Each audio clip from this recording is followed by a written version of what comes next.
시작하겠습니다. 지금 시간 2024년 3월 19일 화요일 아침 7시 31분을 막 지나고 있습니다. 언제나 마찬가지로 아직 구독을 신청하지 않으신 분은 구독을 꼭 눌러주십시오라고는 부탁의 말씀을 드립니다. 조선일보 1번 기사입니다. 총선을 3주 앞두고 윤석열 대통령과 한동훈 비상대책위원장이 다시 갈등을 벌이고 있다는 겁니다. 주요 부분만 읽어드립니다. 대통령실은 18일 국민의힘 한동훈 비상대책위원장이 요구한 이종섭 전 국방장관 호주 대사의 즉각 귀국과 황상무 대통령실 시민사회 수석의 거취 결정에 대해 반대 입장을 공식적으로 밝혔습니다. 총선을 앞두고 국민의힘이 해병대원 사망사건 관련 수사 외압 의혹 수사 중 호주로 떠난 이 대사와 언론인 칼테로 발언으로 논란이 된 황 수석에 대한 조치를 요구했지만 대통령실이 거부한 것입니다. 대통령실은 어제 이 대사 귀국 문제와 관련해 공수처가 소환도 안 한 상태에서 국내에 들어와 마냥 대기하는 것은 매우 부적절하다고 말했습니다. 또 황 수석 발언 논란과 관련해서 언론사 관계자를 상대로 어떤 강압 내지 압력도 행사해 본 적이 없다. 우리 정부는 과거 정권같이 언론인을 사찰하거나 언론사 세무사찰을 벌인 일도 없다라고 말했습니다. 또 이제 중요한 문제가 있습니다. 국민의 미래 비례대표 명단을 두고도 잡음이 나왔습니다. 친윤 핵심으로 당정의 가교 역할을 해온 것을 내진 이철규 의원은 이날 페이스북에 이렇게 말했습니다. 당을 위해 헌신해온 동지들이 소외된 데 대해 당 지도부는 후보 등록일 전까지 바로잡기를 바란다고 했습니다. 친윤계와 대통령실 일각에서 한 위원장이 주도한 비례대표 명단에 공개적인 불만을 표시한 것이라는 분석이 있습니다. 한동훈 위원장은 이날 선거대책위원회 회의 이외에는 공개 일정을 잡지 않았습니다. 한 위원장은 어제 밝힌 우리 입장은 그대로다 라고 말했다는 겁니다. 다시 윤석열과 한동훈이 의견의 차이를 벌이고 있다라고 하는 겁니다. 재미있는 논평이 하나 있습니다. 최부식이 언론이라고 하는 매체에 입니다. 제가 소개를 좀 해드리겠습니다. 아주 재미있는 논평입니다. 최부식 언론의 박동원 논설위원이 쓰신 겁니다. 제목은 정치가 삼국지나 전국시대의 대망인 줄 아는가? 덫을 누가 놨단 말인가? 라고 하는 겁니다. MC 보도에 의하면 대통령실 관계자가 요즘 총선 전국 상황에 대해 좌파가 놓은 덫에 우리가 제대로 걸렸다고 말했습니다. 정치가 삼국지나 전국시대 대망인 줄 아는가? 덫을 누가 놨단 말인가? 바람이 불면 엎드리고 물에 빠지면 가만히 있으라 했는데 이종섭도 황상무도 다 자기들이 저질러 놓고선 그리고 대통령실이 이 판국의 좌파 타령인가?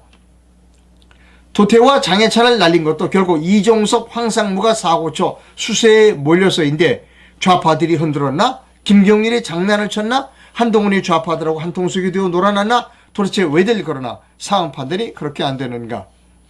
뭔가 착각들 하는데 지난 강서 보궐선거 직후로 생각해보라. 친윤 사퇴하라. 중진 불출마하라. 탄핵 이후처럼 태풍 맞은 처참한 꼴이 되어 총선 참패를 예견하며 살려달라 애원할 때를 벌써 잊은 모양이다. 그래서 이뇨한을 내세우고 현직 법무부 장관을 구원투수로 내보는 거 아닌가. 외야수가 투수하고 미들필더가 골키퍼한 꼴이 아닌가. 겨우 한 이닝을 틀어막았더니 병살타 치고 감독이 보내더 바보짓 플레이하며 경기를 망치고 있는 것 아닌가. 선거라는 건 언제나 상대적이다. 상대의 수에 따라 공세도 하고 수비도 하는 거다. 지지율 30% 때문에 바짝 엎드린 거고 김건희 특검 때문에 현역들을 살린 거고 이종섭 황상무 사고쳐서 도태우 장해찬도 걷어들인 거 아닌가. 다 자기들이 사고쳐놓고 비겁하게 좌파 타령들인가. 정권 심판 피하려고 한 것들을 좌파 책임으로 돌리나. 대통령 지지율이 50%를 넘겼다면 물갈이도 하고 용산 출신도 어지간하면 공천했을 것이다. 그렇게 하면 총선 필패였기 때문에 하지 못한 것이다. 겨우 불씨를 살려놨는데 이종섭 황상무까지 뻘짓을 했다. 의사중원 문제도 서울대 교수들이 숫자 협상을 제안했을 때 못 이기는 척 대화에 응해 절충해 선거 직전에 타기를 지었어야지. 지지율 40%를 넘겼다고 금세 오만해져서 사고를 치는가? 선거 땐 무엇이든 빤스라도 팔아 표를 구하는 거다. 일단은 이겨놓고 하는 거다. 이겨놓고 하고 싶은 거 하는 거다. 그깟 후보 한들 잘랐다고 부안해동에서 좌파가 어떠니 졌더니 도태우 장해찬 자른 게 무슨 신념에 서서 한 일인가? 상황 판단들이 그렇게 안 되나? 한동훈 효과가 거의 다 식어가고 있다. 지금이 어떤 상황인지 상황판을 한번 바라보라. 물가는 치솟고 용산은 뻘짓하는데 맞서라고? 사고는 자기들이 쳐놓고 덕 같은 소리는 하고 앉아있다. 라고 하는 재미있는 칼럼을 읽어드렸습니다. 재미있습니다. 자, 어제 제가 읽어드리려다 깜빡해서 읽어드리지 못한 칼럼이 하나였습니다. 매일신문입니다. 이게 매일신문이면 그 대구 쪽 매체죠. 읽어드리겠습니다. 어제 읽어드렸다 제가 깜빡 잊어먹고 읽어드리지 못했습니다. 제목은 국민의힘 지역민이 뽑은 후보를 일방적 공천 취소하고 표를 달라는가 라고 하는 제목입니다. 지역민 표 받으면서 상대편 입맛만 맞춰줬다. 영입 인사들은 우대하고 보수 인사는 홀대한다. 대구 경북은 입 꽉 다물고 표나 찍어라. 자, 본격적으로 기사를 시작합니다. 경선을 통해 4월 10일 총선 대구 중남구 국민의힘 국회의원 후보로 선정됐던 도태우 후보가 무소속 출마를 선언했다. 국민의힘이 도 후보의 5년 전 5.18 민주화운동 관련 발언과 문재인 전 대통령에 대한 비판 발언을 문제 삼아 공천을 취소했기 때문이다. 국민의힘이 도 후보 공천을 취소한 것은 도 후보 개인에게만 해당하는 문제가 아니다. 지역 유권자의 의사를 완전히 무시한 처사. 대구 경북은 국민의힘 지지세가 강한 곳이고 국민의힘 경선이 사실상 총선 본선인 곳인데 지역 유권자와 지역 당원들이 뽑은 후보를 일방적으로 공천 취소하고 김기웅 전 통일부 차관을 전략 공천한 것은 너희는 입 다물고 우리 국민의힘이 장에서 정해준대로 표나 찍어라 하라고 말하는 것과 다름없다. 자유민주주의를 실천하는 수단인 대민주주의를 이용해 민주주의를 파괴하는 정당 독재를 제한하는 것 말고는 달리 표현할 수 없다. 정치 정당만 생각이 있고 대구 경북 유권자들은 생각이 없어야 한다는 오만이 아닐 수 없다. 국민의힘 지도부는 도 후보의 과거 의견을 막말로 규정했다. 도 후보의 발언이 막말인지 듣기 싫은지 확인해봐야 할 문제인지는 유권자와 역사가 판단할 몫이다. 나아가 국회의원은 국민의 다양한 의사를 모아서 문제를 제기하고 논의해야 할 책무가 있다. 그럼에도 국민의힘은 도 후보 공천을 취소함으로써 표현의 자유를 억압하는 행태를 보였다. 하물며 도 후보가 제기한 5.18 관련 북한군 개입 조사는 5.18 민주화 운동 진상규명을 위한 특별법에도 명시되어 있는 항목이다. 조사의 필요성이 이미 제기되어 있었다는 말이다. 그러니 도 후보의 발언을 비판한 국민의힘 안에 이른바 좌에서 우로 전향한 세력과 더불어민주당 지지자들은 특별법에 따른 진상조사마저 무시하고 비판을 퍼부은 것이다는 것입니다. 예, 여기서 줄이겠습니다. 대구 쪽 민심이 불불 끓는 것 같아요. 네. 자, 광고합니다. 홍순창 씨 광고를 해드립니다.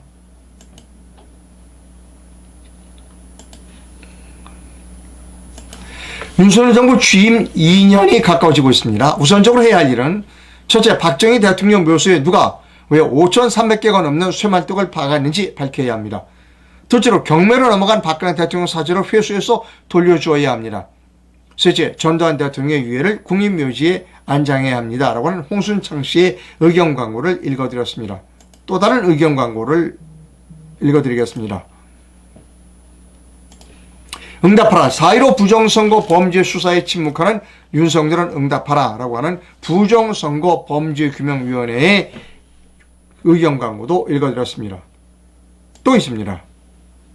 이분은 이정윤 씨이고요. 이분은 계속해서 의견 광고를 내신 분이고, 이분은 서울 덕수궁 돌담에 오래전부터 이렇게 현수막을 붙여서 그 사람들에게 각성을 시키고 있는 그런 분입니다.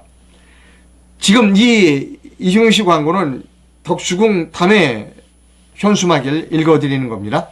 하나님, 부처님, 성모 마리아님을 찾는 여러분은 의의가 있습니까?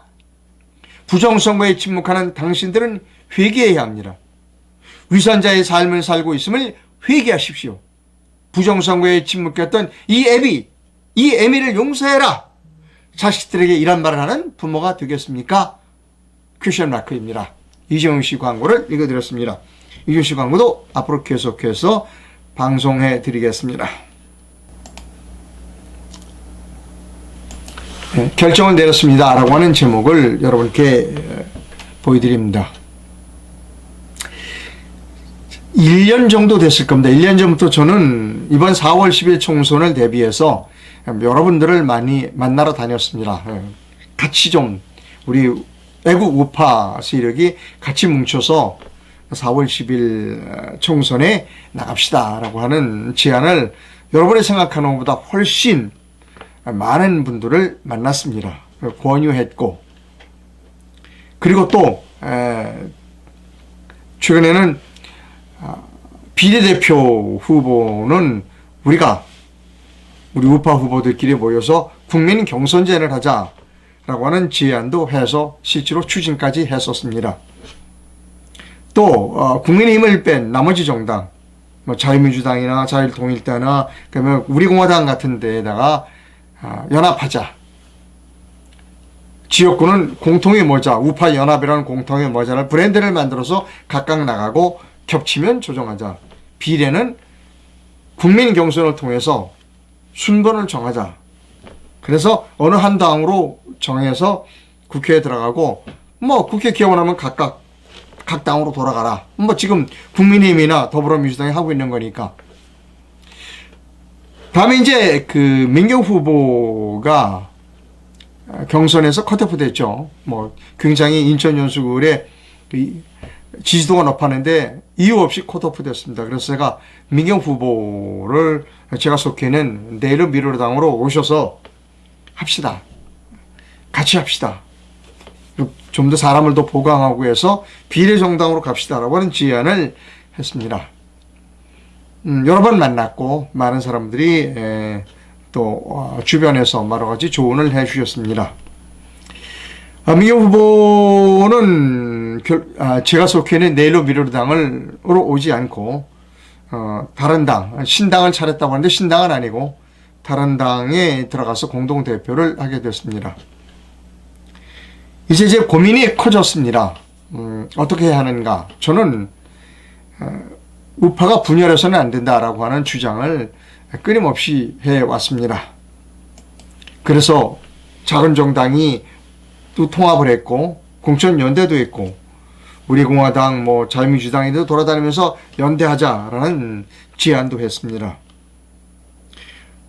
이렇게 되고 보니까 제가 분열을 하게 된 셈이 됐습니다. 민정규 후보가 다른 당을 택함으로써 제가 우파를 분열하는 그런 효과를 가져오게 됐습니다. 그래서 고민을 많이 했습니다.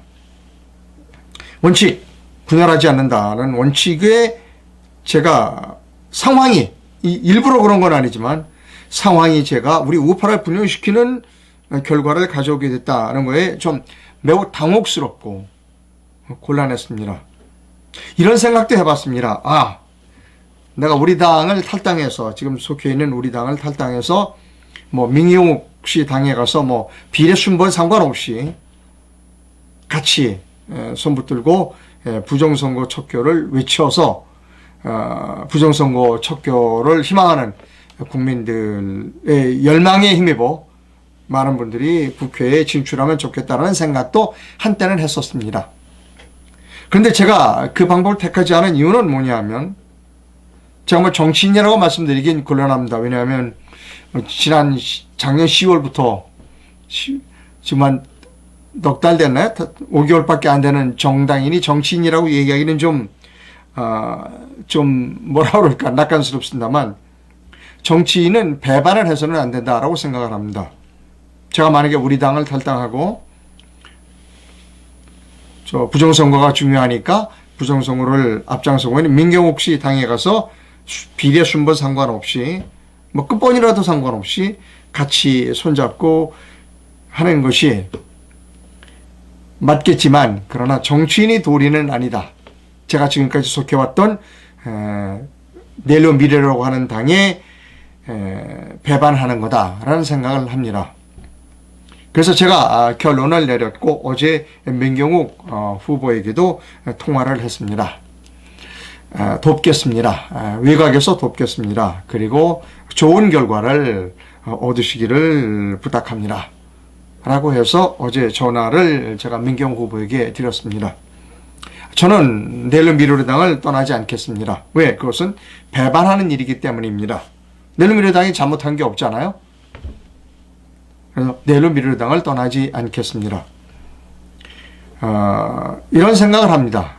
이제 총선이 끝나면 우리 내일로 미래당을 좀 더 유연한 정당 그리고 보다 매력적인 플랫폼 정당으로 만들어서 훌륭한 정신을 가진 그런 후보들이 필요할 때 우리 당에 들어와서 출마할 수 있고 뜻을 펼칠 수 있는 그런 아주 매력적인 정당이고 유연하고 재정적으로도 좀 풍부한 그런 정당을 만들어야 되겠다는 생각을 했습니다. 그래서 저는 배반하지 않겠습니다. 내일로 미래로 가는 당의 당원들을 배반하지 않겠습니다. 내일로 미래당을 보다 총선이 끝나면 보다 좀 더 좋은 정당 누구든지 와서 나는 이 정당에 와서 뜻을 펼치겠다라고 하는 보다 좋은 환경을 만드는 그런 플랫폼 정당으로 바꿔볼 그런 생각입니다. 예, 부정선거 문제에 대해서는 저는 부정선거 척결에 가장 앞장선 사람 중에 한 사람입니다. 민경욱 후보를 그 점에 있어서는 지지합니다. 부정선거가 우리나라에서 가장 큰 문제다 라고 생각하시는 분은 민경욱 후보를 지지해 주시는 것이 올바른 일일 거라고 생각합니다. 저 또한 역시 그 점에 있어서는 민경욱 후보를 지지합니다. 어제 내린 결론이고요. 예, 이제 방송이 끝나면 이제 저는 제주도에 가서 이번 주말까지 머리도 식힐 겸 또 총선 이후에 구상도 좀 할 겸 이렇게 해서 제주도 트레킹을 떠납니다. 다행스럽게 제주도에 대학 동창이 있어서 함께 하기로 했습니다. 잘 될 거라고 생각합니다. 잘 될 거다. 민경욱 후보도 그 당에 많은 분들이 국회에 진출할 거다라고 생각하고 저희 내일로 미래당에 지금 후보들이 있습니다. 그분들도 국회에 진출할 거다라고 생각합니다. 저는 나서지 않겠습니다. 저는 이번 선거에 나서지 않습니다. 지역구로 준비하지도 못했고 그리고 이렇게 뭉쳤다면 제가 나가겠습니다만 제가 나가는 게 지금은 분열의 원인이 될 수 있다고 생각해서 한 표라도 표가 분열되는 것을 조장하는 그런 결과를 갖고 오리라고 생각합니다. 그것은 현명하지 않다. 정리합니다. 부정선거 척결에 앞장섰던 민경욱 후보를 지지합니다. 그러나 제가 몸담고 있는 내일로 미래로도 훌륭한 정당입니다. 저는 이번에 출마하지 않습니다. 제주도로 떠나서 앞으로의 구상을 하고 총선이 끝나면 우리 내일로 미래당을 보다 매력적이고 유연하고 재정이 풍부하고 그래서 훌륭한 인재들이 많이 우리 당에 찾아와서 후보가 될 수 있는 그런 정당으로 만드는 방법을 연구하겠습니다. 예, 후원해 주시고 격려해 주시고 때로는 질책해 주신 시청자 여러분 그리고 국민 여러분 유권자 여러분에게 정말 대단히 감사합니다 라는 말씀을 드립니다. 분명한 거는 총선이 끝난 뒤에 저는 더 큰 활동을 하겠다. 제가 속해 있는 내일로 미래로당은 더 좋은 정당으로 거듭나겠다 라고 하는 약속의 말씀을 드립니다. 내일부터 한 주말까지는 제주도에서 방송을 하게 됩니다. 제주도에 뭐 꽃도 많이 폈을 거 아니에요. 짤막하게 뭐 이렇게 길게는 못하지만 한 10분 정도씩 매일 아침에 아침 뉴스 브리핑을 계속하도록 하겠습니다. 예, 여러분 저희 제주도 갑니다. 댓글이 들어왔는지 좀 살펴보겠습니다.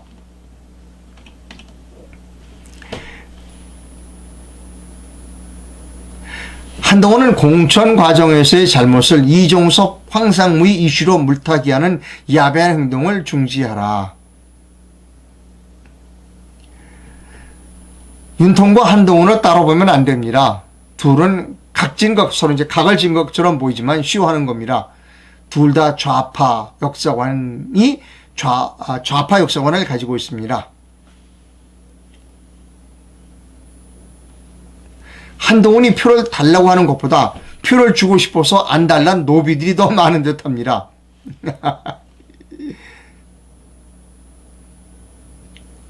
예. 이상로 박사님 결정에 동의하고 지지하며 응원하겠습니다. 감사합니다. 물론 저를 질책하시는 분도 있겠죠. 제가 지금 이루려고 하는 것들은 거의 다 이루지 못했습니다. 많은 애국 우파들을 모으는 것도 그렇고 국민 경선하는 것도 그렇고 민경욱을 우리 당으로 끌어오는 것도 그렇고 뭐 어느 것 하나 성공하지 못했습니다.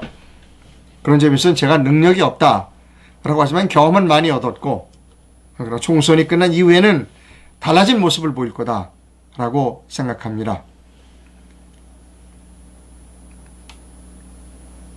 예, 제주도 잘 다녀오십시오. 예.